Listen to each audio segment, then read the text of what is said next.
네, 국회 라이브원 현재 국회 방송 채널과 함께 OBS로도 시청하실 수 있습니다. 선거제 개편을 위한 국회 전원위 첫 토론이 이제 닷새 앞으로 다가왔습니다. 다음 주 월요일부터 본격 활동에 들어갈 예정인 만큼 정치권에선 토론 준비에 박차를 가하고 있습니다. 이런 가운데 윤석열 대통령이 어제 양국관리법 개정안에 대한 첫 거부권을 행사하면서 정부 여당과 야당 간 충돌 수위도 한층 고조되고 있습니다. 매주 수요일 함께하는 마스토론 최영두 국민의힘 의원, 김한규 더불어민주당 의원 두 분 모셨습니다. 안녕하십니까? 네, 안녕하십니까? 자, 19년 만에 열리는 전원위원회 이제 다음 주 월요일부터니까 닷새 앞으로 다가왔습니다. 이걸 앞두고서 이제 여야 의원들로 이제 구성된 초당적 정치개혁 의원 모임을 갖고 전원위 활동 기간 동안에 상황실을 이제 운영을 하면서 전원위 활동을 점검하겠다 이제 이런 보도가 있었는데요. 지금 준비 상황은 어떻습니까? 네, 그렇습니다. 전원위원회가 이제 구성이 되고 여야 합의로 지금 전원위원회를 하기로 했습니다. 이게 우리나라 헌정사상, 대한민국 국회상 세 번째 있는 일인데 문제는 이제 전원위원회가 이게 하루 이틀로 딱 결론 내고 법안을 상정할 이런 게 아니라 그야말로 난상토론 하나하나 여러 이모저모를 다 살펴서 어떻게 하면은 국민들의 민의가 국회 의석수에 골고루 반영되게 할 것인가 이걸 토론하는 것이거든요. 정당 간의 이해관계도 있고 또 지역구에서의 그 선출 방식에 대한 이제 덕실이 있기 때문에 상당히 좀 어떻게 보면 좀 지루한 토론이 될 수가 있습니다. 그래서 또 당장 자기와 관련 없는 문제일 수도 있고 그래서 지금 무엇이 가장 큰 문제냐면은 우선에 약 하루에 한 28명씩 이렇게 지금 토론하게 되어 있습니다. 그래서 이 토론이 좀 알차게 진행되도록 하는 거 하나 하고 또 하나 전원위원회가 이제 계속 진행되려면은 60명 이상의 의원이 재석을 해야 합니다. 그 구성 요건을 위해서.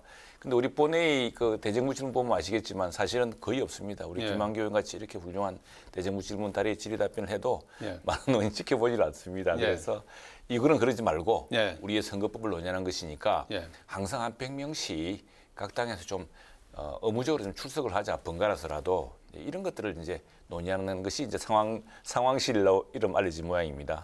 좀 내실 있게 전원위원회를 이제 운영할 수 있도록 이제 골몰 하고 있는 그런 상황이군요. 김한규 의원께서는 이제 다음 주부터 이제 전원위원회가 이제 실시가 되는데 일반 국민들도 좀 생소하게 느끼시고 의원들께서도 뭐 19년 만에 하는 거니까 좀 뭐 생소하게 느끼실 분들도 많으실 것 같은데 이번 전원위원회에 좀 바라는 부분이 있다면 이런 정도 성과를 좀 냈으면 하는 게 있다면 어떤 겁니까? 그동안 많은 분들이 정치개혁을 위해서 특히 구체적으로 선거제도 개혁을 위해서 논의를 많이 하셨는데 여전히 제 느낌은 여의도 안에서의 논의라는 생각이 많이 듭니다. 그러니까 국민들이 아직 잘 모르시는 분들이 많은 것 같은데요. 이번 기회에 우리 국회의원들은 서로 생각이 어느 정도 정리가 됐을 거라고 생각하니까 국민들을 상대로 지금 세 가지 안에 대해서 장단점을 잘 설명을 해서 국민들이 알고 의견을 개진할 수 있는 기회가 됐으면 좋겠어요. 그래서 선거제도 개혁이 결과적으로 어떻게 되든 최소한 국민들이 알고 스스로 의견을 내서 그 의견들이 반영될 수 있는 기회가 돼야 국민들의 관심도도 올라갈 것이기 때문에 저는 이번 전원위원회가 국회의 잔치가 아니라 국민들이 배우는 시간, 함께 고민하는 시간이 되었으면 하는 바람입니다. 국회의원들끼리만의 그들만의 잔치가 아니라 국민들께서도 같이 좀 참여하시고 소통할 수 있는 그런 계기가 됐으면 좋겠다는 말씀이신데 국회 방송에서도 지금 그렇습니다. 생중계 계획을 갖고 있으니까 국민들께서 보실 수가 꼭 지켜봐 주십시오. 있습니다. 보실 수가 있으시니까 꼭 지켜보시고 많은 관심을 좀 가져주시길 바라겠습니다. 자, 윤석열 대통령이 어제 양국관리법 개정안에 대한 거부권 행사를 했어요. 7년 만에 대통령 거부권 행사하고 양국관리법은 또 이재명 대표의 또 1호 법안이기도 합니다. 정부 여당에서는 양국관리법 관련해서 남는 쌀 강제수매법이다 이렇게 이제 얘기를 하고 있고 야당은 쌀값 안정화법이다 이렇게 이제 맞서 있는 상태입니다. 공은 지금 국회로 다시 넘어온 상태 아니겠습니까? 뭐 쟁점도 많고 뭐 이 문제 가지고 토론하면 뭐 한두 끝도 이제 없는 사안이기도 한데 좀 짧게 이해하시기 쉽게 어떤 면 때문에 거부권이 행사된 겁니까? 우선 이제 이 농민들을 위한 법은 뭐 여야 모두 우리 국민 모두가 다 공감하고 있는 것이 해야 되죠. 그런데 지금 핵심이 이겁니다. 우리 식량 안보의 문제를 한번 정말 따지더라도 지금 우리나라 곡물 작업률은 역대 최저는 20%입니다. 근데 쌀은 지금 매년 20만 톤이 남습니다. 왜냐하면 품종 개량도 되었고 또 상당 부분 기계화되어 가지고 또 대풍이 나면은 남아서 지난해 같은 경우는 이제 시장 격리라 그래서 우리가 직접 사주지 않았습니까? 예. 그런데 이 법안은 좋은 취지에도 불구하고 뭐가 문제냐 그러면은 쌀이 수요 대비 생산량이 3 내지 5%를 넘거나 쌀값이 전년 대비 5 내지 8% 하락하면은 무조건 의무적으로 사야 됩니다. 그래서 재정 추계를 해보니 한 1조 원씩 돈을 넣어야 되거든요. 그래서 지금 우리는 농가 수입을 위해서도 이렇게 쌀 농사만 집중하는 것보다 쌀은 많이 남아 돌아와서 지금 결국에는 몇 년 뒤에는 막걸리 만들고 뭐 이러거든요. 더구나 빵을 만들기 어려워서 사실은 빵을 만들 수 있는 가루쌀을 또 장려하고 이렇습니다. 그 대신에 오히려 밀 0.5%, 콩 6%, 옥수수 0.7%밖에 안 됩니다. 농가가 다양한 곡물을 재배할 수 있도록 이렇게 해주는 것이 더 좋은 일이다. 같은 만일 재정을 투여하더라도 이 지금 남아도는 쌀을 의무적으로 매입하기 위해서 10% 10조씩 1조씩 쓴다면은 사실은 저 쌀 농사라는 농민들로서는 다 사주는데 그걸 뭐 가급적 정산을 하게 됩니다. 그러게 되면은 이게 지금 쌀을 생산량을 조절해서 수요에 맞추게끔 하겠다는 취지. 그래서 쌀값을 유지하겠다는 그 원래 취지도 굉장히 맞추기 어려워집니다. 이 문제에 대해서는 여야가 좀 심도 높은 동의를 할 수 있었는데 민주당이 그 윤미향 의원이라고 무늬만 무소속인 그 뭐 지난번에 위안부 할머니 그 돈 횡령 문제로 지금 민주당에 출당된 분 아닙니까? 그분 탈당하신 분이죠. 그분을 억지로 끼워 넣어서 안건조정위원회 기회도 이렇게 막아버렸습니다. 이런 것들이 지금 민주당도 사태를 잘 알고 있는 법이기 때문에 우리 국회에서 다시 현명한 좀 해법을 찾았으면 좋겠습니다. 다른 작물과의 어떤 형평성 그리고 쌀값 안정에도 별로 도움이 그렇습니다. 안 되고 통과되는 어떤 절차상에서도 좀 하자가 있다. 이제 네. 세 가지 정도를 짚어주셨는데요. 김한규 의원님께서는 어떤 점 때문에 이 양곡관리법 개정안이 필요하다. 그러니까 우선 저는 현 상황부터 보면 여전히 합의를 할 수 있는 기회는 있다고 생각을 하고요. 대통령이 거부권을 행사하는 건 헌법상 권리이기 때문에 할 수 있는데 문제는 정부 여당이라면 대안을 마련하는 게 필요하죠. 말씀하신 대로 이 법안은 크게 두 가지 목적이 있습니다. 하나는 과도한 쌀 재배 면적을 줄이도록 권유할 수 있는 거고요. 그다음에 예외적으로 그럼에도 불구하고 쌀값이 폭락하게 될 경우에는 정부가 제한적으로 관여하는 겁니다. 매년 관여하는 게 아니고요. 그리고 쌀 가격이 폭락했을 경우에 그 수준까지만 보장을 하는 거기 때문에 기본적으로는 과도한 쌀 생산을 막기 위한 정부의 노력을 하는 게 더 주요한 내용입니다. 정부 여당이 이런 목적에 동의를 한다고 하면 구체적인 방안을 내놓고 새롭게 논의의 테이블로 갖고 가야 되는데 저희가 되게 우려했던 바대로 오늘 아침에 국민의힘 조수진 최고위원이 방송에 나와서 당내 민생 119 기구에서 낸 준비한 방안을 처음 공개한다면서 밥 한 공기 다 먹기 운동을 제안을 했습니다. 정말 참담했습니다. 지금 민주당 국회의원 두 분이 삭발을 하고 아주 절실하게 농민들의 어려움을 얘기를 하는데 밥 한 공기 다 먹는 운동을 지금 정부 여당의 최고위원이 대안으로 내놓는 것을 보면서 좀 우려가 되는데요. 저는 그래도 지금 뭐 강대강 대결이 아니라 일단 대통령의 거부권을 행사했고 지금 그대로 투표를 한다고 하면 부결될 가능성이 많기 때문에 저는 여당에서 지금 법안의 문제라고 제안하시는 부분들이 있으면 저희는 충분히 논의할 의도가 있고 의사가 있고 부디 좀 좋은 해결 방안을 마련했으면 쌀값 좋겠습니다. 안정을 위해서 꼭 필요한 법안이고 정부 여당이 우선적으로 그 대안을 마련해야 된다. 이제 이런 지적을 해주셨어요. 지금 이건 뭐 그 쌀값 안정은 우리 여야 할 것 없이 정부 다 목표 아니겠습니까? 그건 당연한 일인데 문제는 민주당이 법안에 제시한 이런 3 내지 5%라는 가격 이런 걸 해놓으면은요.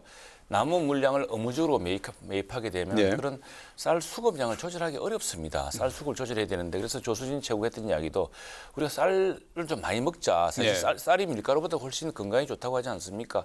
근데 전반적으로 쌀 소비량이 매우 많이 늘리자는 취지인가요? 쌀 소비를 늘려서 실제로 쌀을 버리지 않고 지금 수매한 쌀을 다 소비할 수 있도록 하자는 것이고 그래야 국민민복도 도움이 되는 것이고요.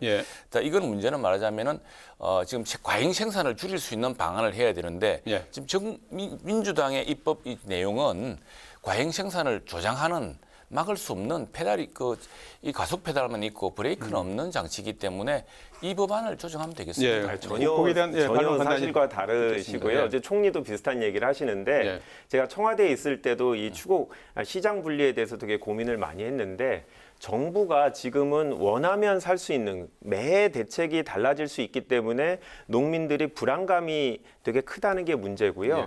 농민들도 예를 들어 쌀값을 22만 원을 받고 싶은데 25만 원, 28만 원이 되기를 희망을 합니다. 그런데 만약에 뭐 18만 원 이 정도가 돼서 정부가 22만 원에만 항상 사준다라고 하면 어떻게 보면 비용을 보전하는 수준밖에 안 됩니다. 쌀값이 예전처럼 뭐 그 이상이 된다라고 하면 농지를 계속 유지하겠지만 예. 지금 같은 경우에는 정부가 다른 농작물로 전환할 수 있도록 대안을 제시하면 이 시장 분리가 의무화되더라도 저는 여전히 농민들 중에서는 다른 대안을 찾는 그런 분들이 있을 알겠습니다. 거라고 생각합니다. 자, 이 문제는 뭐 계속해서 국회로 공이 네. 넘어와서 이제 뭐 끝까지 이제 계속 구경을 다루게 하는 게, 되니까요. 예. 또 다음 기회에 또 계속해서 다루기로 하고요. 여야 상황 간단히 좀 짚어보도록 하겠습니다. 김재원 최고위원이 어제 페이스북에 당분간 활동을 좀 이제 중단하겠다 이렇게 이제 밝혔어요. 최근에 이제 일단 실언이 있었고 아마도 이제 그 계기가 됐던 게 4.3 그 추념일을 조금 뭐 격이 낮은 뭐 기념일이다 이런 예. 표현한 것이 아마 촉발시킨 계기가 된 것 같고 김기현 대표도 네. 거기에 대해서 엄중하게 책임을 묻겠다는 입장을 밝혔어요. 네. 그래서 설명을 뭐 좀- 이대로 이제 마무리가 되는 건가요? 예, 어떻게 참 보십니까? 설화를 계속 지금 설화죠. 어떻게 보면 본인한테 설화가 될 테고 예. 우리 당으로서 큰 이게 지금 이 말로서 국민들의 분노를 불러일으키기 때문에 큰 문제입니다. 그래서 우리 정치인들 특히 여야 지도부 의원들은 말에 그만큼 신중해야 되고 이 말로서 국민들을 편가르게 하거나 또 국민들을 분노케 해서는 안 되겠죠. 예.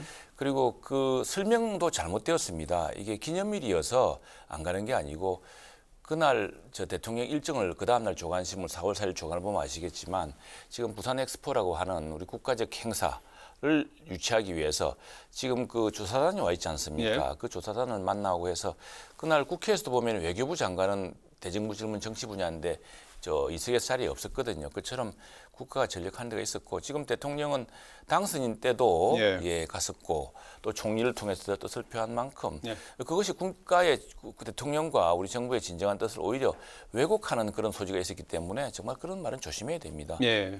해서는 안 될 말이죠. 예. 자, 민주당 네. 상황도 좀 짚어보겠습니다. 하영재 국민의힘 의원에 대한 체포동의안이 지난주에 이제 가결되지 않았습니까? 그래서 앞선 노은행 의원이라든지 이재명 대표에 대한 체포동의안하고 이제 대비되면서 논란이 있었는데 법원에 가서 영장실질심사에서 이번엔 기각이 됐어요. 그래서 이제 이재명 대표도 진작에 좀 영장실질심사를 받았더라면 뭐 조금 그 방탄 논란, 뭐 사법 리스크를 좀 덜 수 있었지 않았을까 하는 일각의 얘기가 있는 것 같아요. 지금 당내 분위기는 어떻습니까? 저는 지금 하영재 의원 체포동의안이 동의됐는데도 불구하고 영장 발부가 안 됐다는 건 검찰이 잘못한 거죠. 검찰이 임의 수사 원칙을 지키지 않고 무리하게 구속영장을 청구한 게 아닌가라는 국회로 생각이 보냈다? 들고요. 예. 그렇죠. 그다음에 검찰이 노웅래, 이재명, 하영재 순으로 의도적으로 정치적인 목적을 갖고 구속영장 청구를 했다라고 봅니다. 예. 그로 인해서 민주당한테 부정적인 임무를 더 씌우기 위한 것이라고 생각하는데요. 노웅래 의원 같은 경우에는 체포동의안이 부결되고 나서 91일이 지나야 기소를 했습니다. 예. 과거에는 5일 내지 10일 내에는 다 기소를 했고요. 문제는 91일 동안 한 번도 노웅래 의원을 부르지 않았습니다. 소환조사. 예. 그렇다고 하면 검찰이 필요하지도 않은데 적절하지 않은 시점에 일단 체포동의안을 먼저 제출해서 이재명 대표 체포동의안 전에 어떤 부정적인 이미지를 만들려고 하는 너무 정치적인 고려를 검찰이 많이 하는 것 같고요. 예. 하영재 의원 체포동의안을 계기로 검찰이 꼭 국회의원만이 아니라 임의 수사의 원칙을 지키고 구속영장 청구를 남발하는 이런 수사 관행을 바꿔야 된다고 생각합니다. 알겠습니다. 자, 끝으로 제도 좀 덧붙이겠습니다. 거기에 대해 말씀하시겠어요? 예. 이 불체포 특권이라고 예. 헌법상의 특권인데 저희 국민의힘 의원과 한 60여 명이 지금 포기를 선했습니다. 이게 참 악순환이다. 예. 국민들이 보기에는 국회의원들은 뭐길래 국회의원들이 범죄 혐의가 있으면은 영장실질심사도 받고 예. 또 체포도 되고 그래야지 왜 국회의원만 별다르게 특권을 행사하느냐 방탄 뒤에 숨느냐 참 그런 분노가 크지 않았습니까? 그래서 사실은 이건 스스로 다 포기했었어야죠. 예. 그 불체포 특권이라는 걸 포기하고 어떤 검찰에 오히려 당당하게 민주당이 이야기하려고 한다면은 당신들이 필요하면 언제든지 출석하겠다. 예, 알겠습니다. 법원 앞에서 당당히 밝히게 때리게 갔어야죠. 예. 거기에 대해서 좀 말씀하시겠습니까? 뭐 기본적인 원칙은 맞는 얘기죠. 그런데 그거는 검찰의 수사가 공정하고 객관적인 경우를 전제하는 겁니다.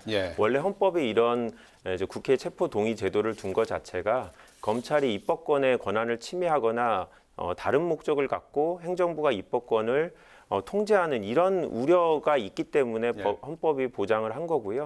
저희는 이번 검찰의 수사가 그런 문제된 헌법이 예정하고 있던 그런 제한적인 수사라고 생각합니다. 알겠습니다.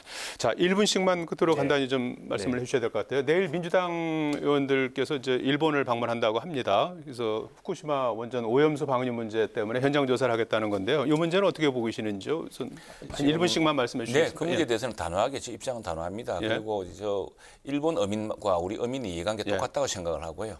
또 지금 현재 우리 정부도 더 큰 국제적 전문기구 IAEA를 통해서 이 문제에 대해서 같이 조사에 참여하고 있습니다. 그래서 우리 국민의 건강을 위협하거나 이런 문제에 대해서는 철저하게 대응할 것이라는 말씀드립니다. 자, 김한규 의원님. 정부가 제대로 역할을 못하기 때문에 국회라도 우리 국민들의 불안함을 일본에 전달할 필요가 있다라고 생각을 합니다. 일본에 가서 우리 국민들이 어떠한 불안감을 갖고 있고 과거 일본 오염수 방출에 대한 계획만 나왔을 때 이미 수산물 소비량이 대폭 줄어서 수산업에 종사하는 분들이 엄청난 피해를 받습니다. 해녀 8,000명이 바다에서 여전히 일하고 있는 제주도를 지역구를 두고 있는 저로서는 이런 사건에 대해서 정부 여당이 지금이라도 좀 더 강하게 우리 국민들의 정서를 일본에 전해줬으면 하는 바람입니다. 정부 여당이 더 앞장서서 그 부분에 대한 저 불신이라든지 의혹을 좀 해소한 뭐 당연한 이야기죠. 민주당이 문재인 대통령 때 그렇게 했듯이 우리는 더 강하게 하고 있습니다. 지금 못 하고 있어서 야당 의원들이 문재인 정부 때 직접 뭘 가신 했는지 건가요? 난 궁금합니다. 솔직한 이야기로 이렇게 하고 왔는데. 오늘 토론 여기서 줄이도록 하겠습니다. 오늘 말씀 고맙습니다. 고맙습니다.